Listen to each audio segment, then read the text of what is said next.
lunes, a ver, ayuno intermitente, por elevada, por el estómago, ¿cómo?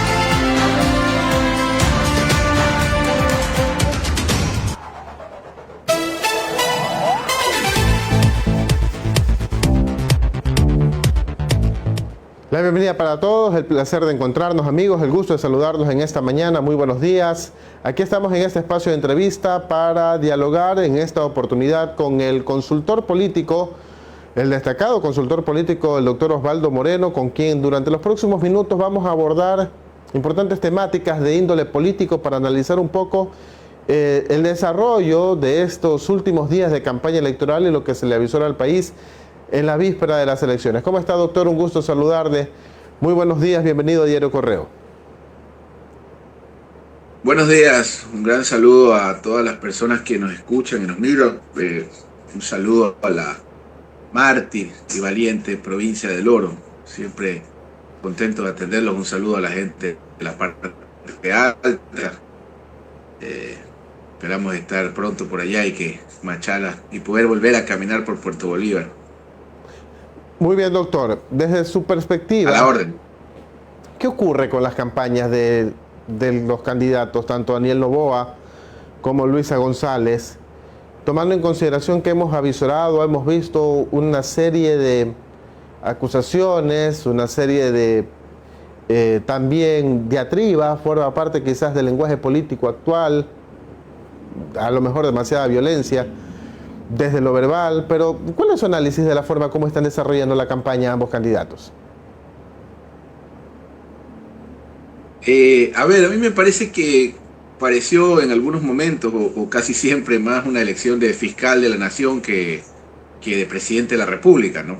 Sobre todo por las acusaciones mutuas que se hacían los candidatos, sumado al hecho terrible de la adjetivización que tenemos en el Ecuador, donde el diálogo político ya no existe sino la acusación, donde el debate es quién es más narco que el otro, obviamente sus acusaciones.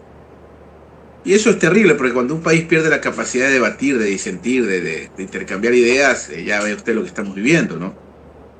Se hubiera esperado un debate conceptual, un debate de modelos. Bueno, yo planteo que hay que aperturar la economía, por otro lado yo planteo que el Estado debe tener más presencia, y bueno, finalmente usted ya ve todo lo que ha pasado y la catástrofe fundamentalmente que el país vive, ¿no? El Ecuador vive probablemente una de sus peores crisis de su historia, ¿no? Especialmente institucional.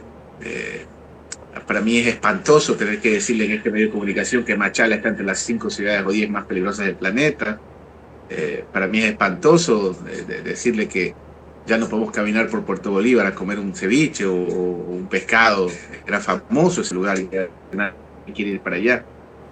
Y esto es terrible porque finalmente esta ola de todo termina afectando en el día a día de los ciudadanos, y eso me parece que no está en la discusión, digamos, de los candidatos, ni siquiera de las autoridades. Por ahí, bueno, veo al prefecto, al alcalde de Machala. Supongo que sin asignaciones al día debe ser muy difícil, pero no hay, pues, digamos, una respuesta o un liderazgo alternativo que surja o alguna voz. Y esto está polarizado, y bueno, esto es lo que hay. Y sobre las campañas, han sido más confrontativas, más indagatorias. Como le repito, parecen más candidatos a fiscal que otra cosa. Y finalmente no tenemos claridad. Al menos, bueno, sí, está claro que el correísmo representa un modelo que para un gran segmento de la población es un pasado que fue mejor. Y por otro lado, Noboa representa un cambio desde esa derecha, pero con todas las dudas y todo el desgaste que te genera el gobernar. Ya no es, pues, el hijo de Alvarito Oxider, digamos, si lo decimos así coloquialmente, sino el presidente en funciones. Y ser presidente en funciones implica que ya los electores te están evaluando como presidente, lo cual suele ser para cualquiera complicado, incluso para Bukele. Y en ese contexto, doctor, quizá valiéndose de esa condición de ser el presidente en funciones, es que desde, en ese caso, el candidato Daniel Noboa ha surgido o ha trascendido, ha destacado en esta campaña de segunda vuelta, sobre todo el impulso de poner todo el aparataje estatal ya con acciones directas hacia la ciudadanía, que son calificadas como dádivas por la otra candidatura, el tema de los bonos, el registro social, bueno, toda la política desarrollada para el contacto directo con los ciudadanos, más aún en las provincias que han sufrido el impacto del invierno con mayor crudeza. Y por otro lado, un correísmo que en la suya, ¿no? En esa forma también de quizá más allá de puntualizar errores o aciertos desde su propia candidatura, los aciertos, los errores de la candidatura contraria, han tratado también de posicionar narrativas, a lo mejor con éxito, a lo mejor sin éxito. No sé cuál es su análisis al respecto. Bueno, hay una característica particular que tiene esta elección, y es que yo no recuerdo una elección tan polarizada desde el arranque. Prácticamente fue una prolongación de la segunda vuelta del 23 y parece que vamos a tener 3 versiones de esa elección. Por el alto el porcentaje de electores que tuvieron ambas alternativas, y eso se reflejó también en los parlamentarios, tal es así que vamos a tener 2 bloques enormes en la Asamblea. Entonces, esa polarización, que para mí la palabra polarización no es mala, al contrario, es una polarización de conceptos, de ideas, de debate, maravilloso, bienvenido sea. Pero no, esta es una polarización indagatoria, que parecen agentes fiscales compitiendo por el cargo fiscal, los 2 candidatos. Sin embargo, al ser el margen tan estrecho, eso se refleja un poco también en la indecisión, que es muy baja para elecciones que tradicionalmente, yo por lo menos los procesos que he presenciado, estudiado, participado, etcétera, en segunda vuelta siempre hay un margen del 20, 25 hasta 30% de indecisión. Tienes algún candidato que sacó que tercero, cuarto con 10, 8%, no, acá el margen de indecisión es del 8% o era el 6%, supongo que a estas alturas debe ser más reducido. Y súmale el apoyo de Unidad Giza por un lado, por otro lado el presidente va y busca la selfie con Trump, trae un tipo bastante cuestionado para la seguridad, y bueno, pues por último los indígenas sí votan, los gringos no, acá en Ecuador. Entonces es un cóctel de muchas cosas, pero yo sigo, digamos, insistiendo o sigo planteando que finalmente no tenemos una visión o por lo menos una lectura donde se pudo haber trascendido las acusaciones mutuas y decirnos temas muy importantes. Por ejemplo, lo de la seguridad. Bueno, ambos candidatos nos presentan un plan y el correísmo tiene su antecedente de gestión, que creo que en ese sentido, si vamos a comparar, no tengo que explicarle cómo era Puerto Bolívar hasta el 16 y cómo es hoy, pues, ¿no? Hasta el 17. Entonces, hay, pues, digamos, un recuerdo nostálgico que fomenta el correísmo. Y por otro lado, tienes un presidente que está haciendo todo lo que está a su alcance para no ser finalmente un presidente de transición. Ahora, yo creo que Noboa tiene un gran mérito, que es haber jubilado a toda la clase política de la derecha, empezando por Jaime Nebot. Y Noboa es un tipo joven, tiene menos de 40, la expectativa de vida de esa generación tiene mucho dinero, se prolongó hasta 100, 90 años. ¿Eso qué significa? Que probablemente la segunda vuelta del 13 de abril no es el principio ni el final de nada en la carrera de Daniel Noboa. Eso también debería entenderlo, ¿no? Y ojalá ambas candidaturas, indistintamente el resultado, lo acepten en paz, en armonía y en democracia. Creo que eso es lo civilizado, ¿no? Claro. Porque tenemos un ambiente bien polarizado y vamos a ver qué es lo que sucede. Y fundamentalmente las instituciones, ¿no? Lo del TCE es impresentable, pues, ¿no? Ahora decirle tú mismo a alguien es crimen de odio, es una vergüenza el tema del proceso electoral. Y no está muy lejos de aquello tampoco, ¿no? Eso es otra gran preocupación. Ahora, le consulto, doctor, ¿algún candidato, alguna candidatura, algún equipo de campaña ha presentado desde su perspectiva realmente soluciones a los problemas que atraviesa el país, o se han enfrascado más bien en la espectacularización de la campaña como para tratar de pronto a partir de aquello buscar captar o atrapar a los indecisos? A mí me da la impresión de que en algunas campañas es más visible el estratega o el consultor, lo cual es impresentable desde mi punto de vista, que la propia candidata. Eso es inaceptable, pues, ¿no? Pero bueno, estamos en el tiempo de de la viralización, del individualismo. La estrella debe ser siempre tu cliente, no el consultor, digamos, o el asesor. Más que las estrategias, yo me he fijado en los estrategas que están con un cartel difundiendo su participación en determinada campaña, lo cual para mí, bueno, ¿qué quiere que le diga? Yo generalmente nunca confirmo o niego para quién trabajo. Existen cláusulas de confidencialidad, obviamente sin perjuicio de cumplir las obligaciones tributarias que tenemos en materia de ingresos como cualquier ciudadano, pero la estrella debe ser el candidato, el cliente, no el consultor o el estratega. Entonces, la verdad, yo no he visto, digamos, más allá de estrategias de marketing personal de parte de los asesores, incluso en las redes, que estrategias dirigidas a sus candidatos. Y en ese sentido, estas estrategias o esta búsqueda de la prevalencia del estratega por sobre la propuesta, ¿qué significa? ¿Por qué hay eso? ¿Qué fenómeno se está desarrollando en el Ecuador como para que hayamos caído precisamente a este tipo o esta forma de llevar adelante una campaña, tomando en cuenta que el país atraviesa serios problemas de pobreza, de inseguridad, de desempleo, crisis también migratoria, en definitiva una serie de dificultades, pero que sin embargo son los estrategas los que prevalecen por sobre lo realmente importante que son la búsqueda de soluciones a estas problemáticas de los ecuatorianos?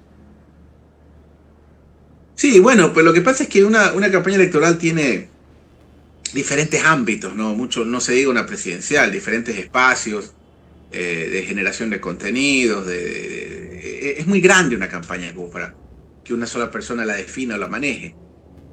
Lo que sí creo que es importante, y eso ya le corresponde a los voceros, a los candidatos, etcétera, es solvencia en lo que dices y fundamentalmente expertise en lo que piensas hacer.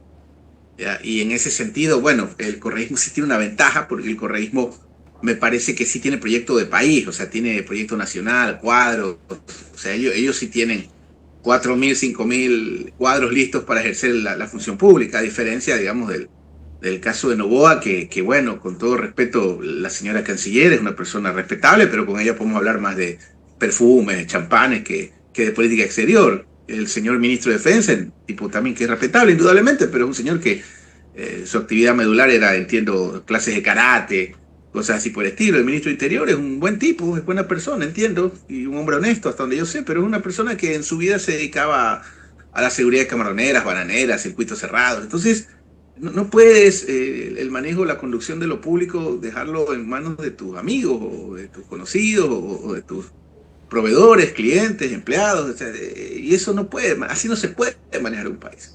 Claro, también hay que ser honestos intelectualmente, Noboa recibe, hereda este país así, porque hay algo de lo que no se habla, ¿no? Cuando hablamos de materia de seguridad y comienzan los unos, los otros, ¿no? Que hubo pacto, que no hubo pacto. Bueno, yo voy a hablar del gobierno Moreno, porque en América Latina hoy día, ya si en los 80, en los 90, a principios de este siglo, la preocupación era la inflación, en toda América Latina, ¿no? En el caso de Venezuela y Argentina son aparte. Entonces el gran debate o el objetivo era que las inflaciones sean de un dígito. Hoy el gran objetivo en América Latina es que la violencia, es decir, las muertes violentas sean un dígito también.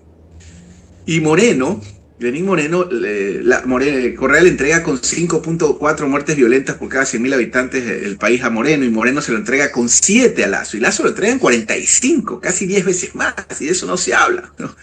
Entonces hay muchas preguntas que hacernos, porque hay un punto de inflexión. El primero, la pandemia, al cual nunca nos repusimos.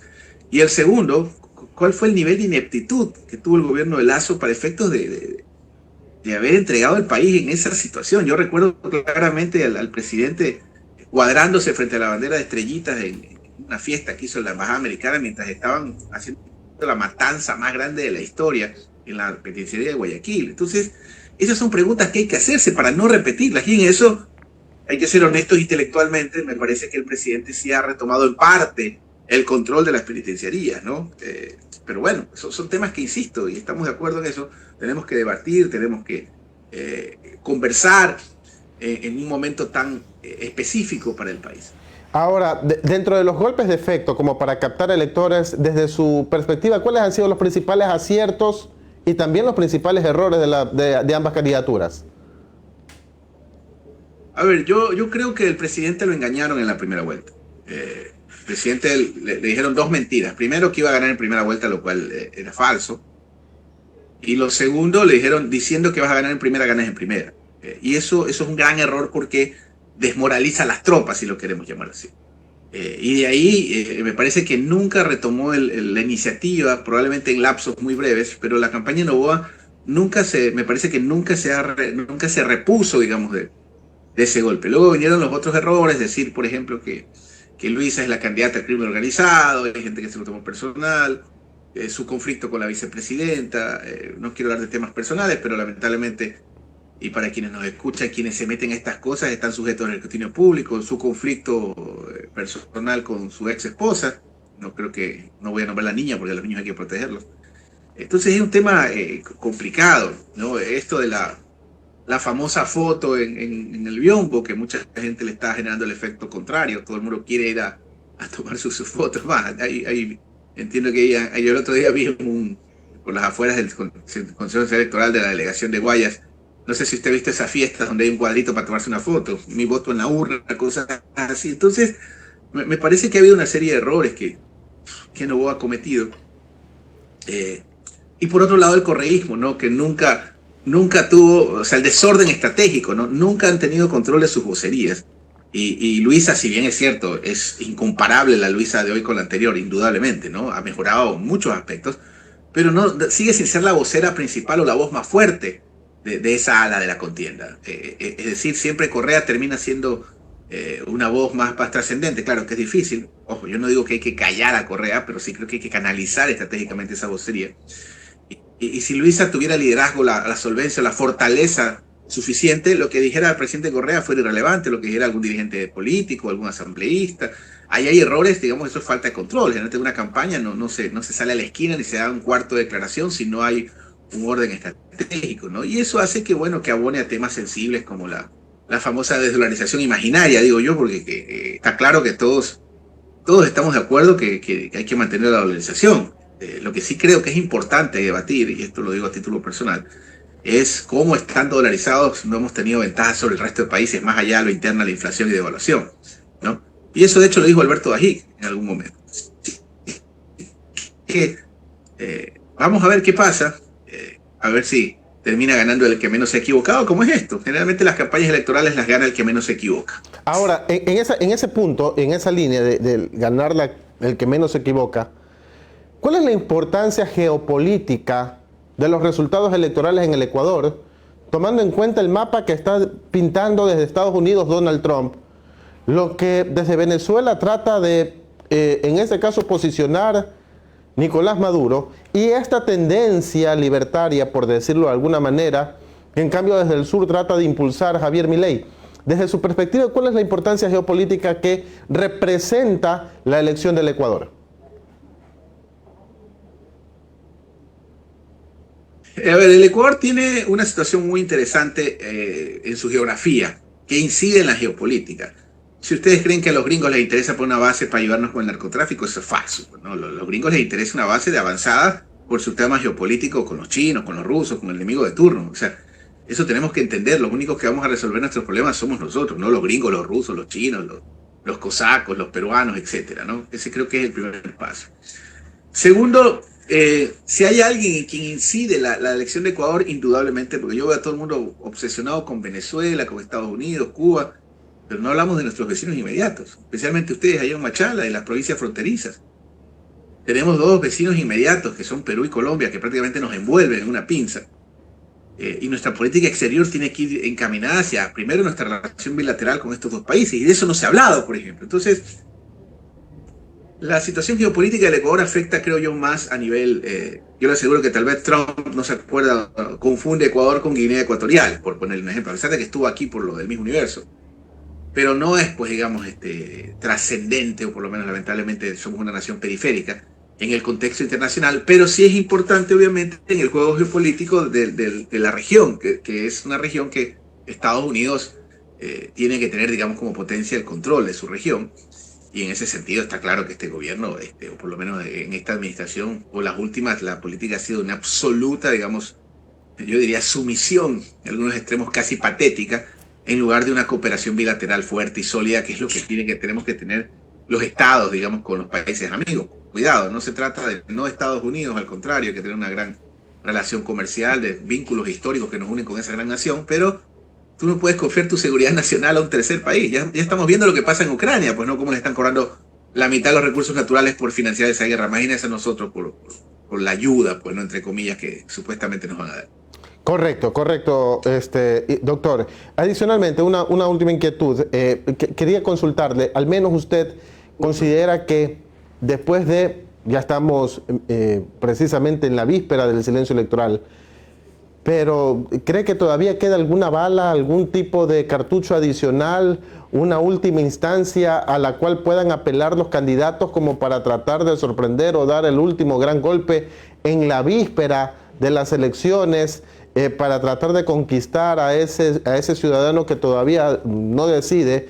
Porque a estas instancias parece que también los candidatos se han convencido del discurso que hay que votar por el menos malo. Sí, pero lamentablemente aquí las sorpresas no son agradables, ¿no? Espero que no le pase nada a nadie, no haya algún problema, que no quieran suspender el proceso. No lo sé, este país a veces cada día, este es un país que se resetea en un segundo, ¿no? Entonces, ojalá a nadie se le ocurra alguna chifladura o idea genial, porque el Ecuador no lo resiste. El Ecuador, insisto, está en su crisis institucional y de seguridad más grave, creería yo, de su historia, al menos en el siglo XXI. Y para que tengan conciencia de la situación del país, yo creo que el paso que vamos, la próxima consulta popular, ya nos van a preguntar si queremos ser parte de Colombia o de Perú. Al menos yo preferiría ser parte de Colombia, no sé ustedes, Machala, que seguramente tienen buena memoria por todo su antecedente heroico, valiente y de mártires que resistieron la invasión. De hecho, fue ocupada Machala. Y gracias a la resistencia, a la valentía de los obrenses, no pudieron avanzar en el Portillo. En la parte alta contuvieron la avanzada hasta la Suárez. Yo creo que los cuencanos deben saber eso. Gracias a la valentía de la sangre orense no pudieron avanzar. Y hay muchas anécdotas. Yo eso, las autoridades, siempre lo digo cuando tengo un espacio en Machala o El Oro. Yo he recorrido la provincia del Oro, especialmente las fronteras, y usted todavía se encuentra cementerios de soldados desconocidos, vestigios de la guerra del 41. Y en Europa, por ejemplo, hay gente que paga mucho dinero, se llama tour de guerra, turismo de guerra. Deberíamos rescatar todo eso, desde donde se dio de baja el capitán famoso Quiñones, que la historiografía peruana lo pone con heroico, cuando eran unos cobardes que bombardeaban Santa Rosa, población civil, y un valiente conscripto ecuatoriano con su Mauser lo dio de baja. Entonces, porque ellos hablan de baterías antiaéreas que no existían, no teníamos esa tecnología. Entonces yo creo que es sumamente importante, digamos, hacer conciencia de cuánto representa la provincia del Oro para nuestro país. Así que ojalá no nos salgan con alguna sorpresa, con alguna novedad. Y ojalá, bueno, pues volvamos a ver un Puerto Bolívar próspero, poder caminar hasta las 11, ver a las lindas chicas orenses caminando, ver a sus hombres valientes, trabajadores. Uno podía ir a comer un ceviche a cualquier hora, ir a una discoteca. Ahora eso es imposible, lo cual es inaceptable, porque eso termina afectando la cadena productiva. Así que les mando un abrazo, mi solidaridad con Machala, mi cariño siempre fraterno, y a la gente de la parte alta también mi saludo, a Zaruma, a Piñas, a Portobelo, al Guavo, toda esta provincia que nos da Arenilla, Santa Rosa, qué linda tierra. Siempre estoy a sus órdenes y espero vernos pronto y que el próximo gobierno termine de una vez por todas con la vía Guayaquil-Machala, que es una brutalidad que no tengamos una vía cuando sale por ahí casi prácticamente toda la producción agrícola del país, que nos hace potencia agrícola, no tengamos una vía de 4 carriles por ida y por vuelta. Un gran abrazo. Gracias, doctor. El consultor político Osvaldo Moreno en diálogo esta mañana aquí en Diario Correo. Amigos, el contenido de esta entrevista y mucho más también en nuestra edición impresa. Buenos días. Hasta luego. Hasta luego.